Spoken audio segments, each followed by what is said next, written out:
Hello बच्चों, let's read this question. The question says adaptations in an organisms are meant for. यहाँ पे question में बता रहे हैं कि एक ऑर्गेनिज्म एडेप्टेशंस को अचीव करते हैं, उसके पीछे रीजन क्या है.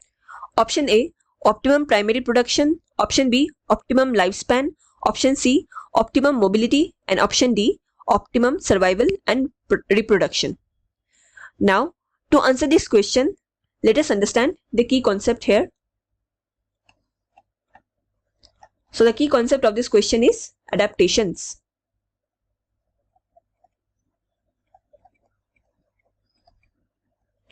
So adaptations क्या होते हैं?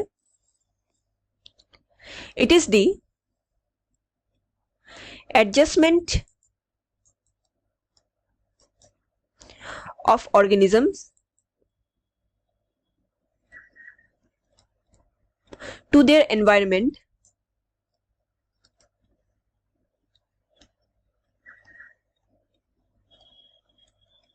so that they get accustomed or adjusted according to their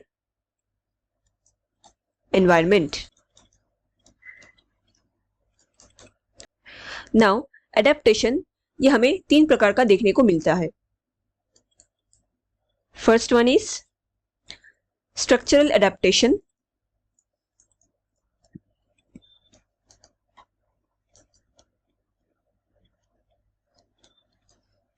इसमें क्या होता है? ऑर्गेनिज्म के अंदर सर्टेन स्ट्रक्चर्स या फीचर्स डेवलप्ड हो जाते हैं according to their environment.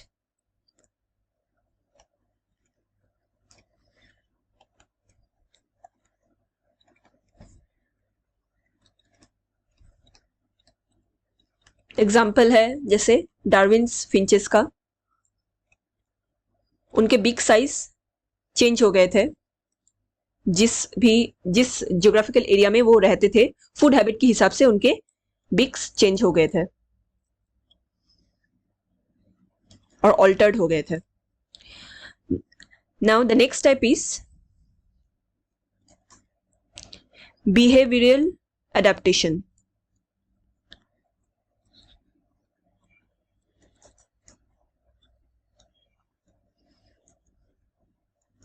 इसमें क्या होता है? ऑर्गेनिज्म का बिहेवियर में चेंजेस देखने को मिलते हैं.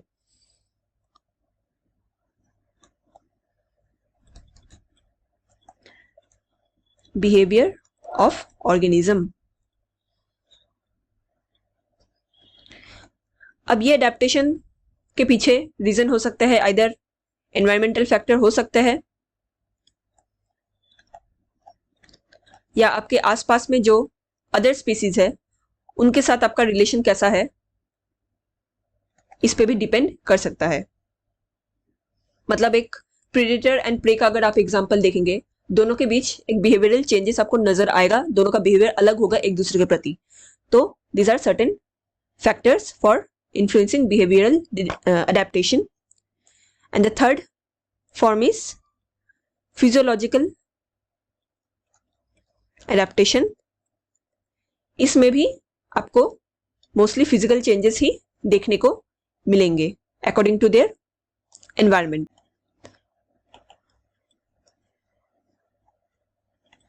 नाउ डार्विन ने,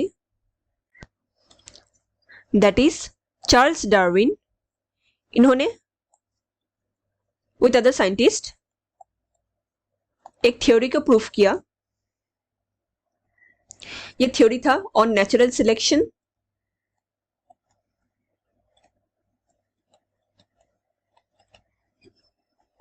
जो कि 19th सेंचुरी में इसको प्रपोज किया गया. एंड इस थ्योरी के लिए उन्होंने एडेप्टेशंस के ऊपर एक्सपेरिमेंट किए थे.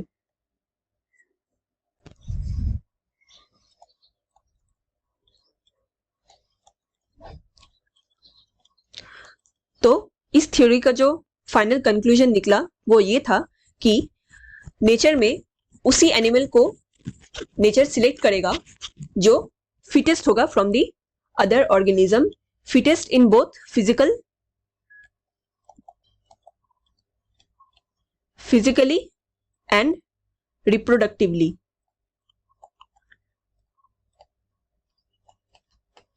सो जो अल्टीमेट मेन कंक्लूजन यही था उनके थ्योरी का, it is the survival of the fittest. इसी सर्वाइवल ऑफ द फिटेस्ट के गोल को अचीव करने के लिए ऑर्गेनिजम्स एडेप्टेशंस को अप्लाई करते हैं। So now let's check the question again.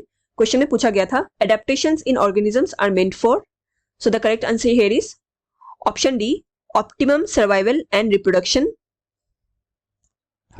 Option A, optimum primary production. Primary production क्या होता है? ये बायोमास प्रोडक्शन होते हैं in form of carbon by primary producers that are plants, तो इसको ऑप्टिमम प्राइमरी प्रोडक्शन कहते हैं।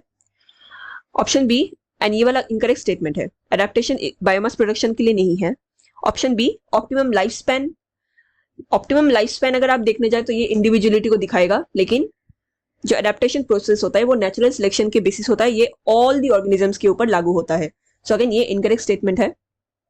ऑप्शन सी, ऑप्टिमम मोबिलिटी, ये भी इनकरेक्ट स्टेटमेंट है। मोबिलिटी का एडेप्टेशन से कोई रोल नहीं होता, ये बस उसका कॉन्सिक्वेंस हो सकता है फॉर बेटर एडेप्टिविटी। अगर किसी ऑर्गेनिज्म में मोबिलिटी स्पीड हाई है then they can survive better from predators, लेकिन एडेप्टेशन का मेन रीजन ये नहीं है। The main reason is option D, optimum survival and reproduction. Hope you understood it well. Best of luck.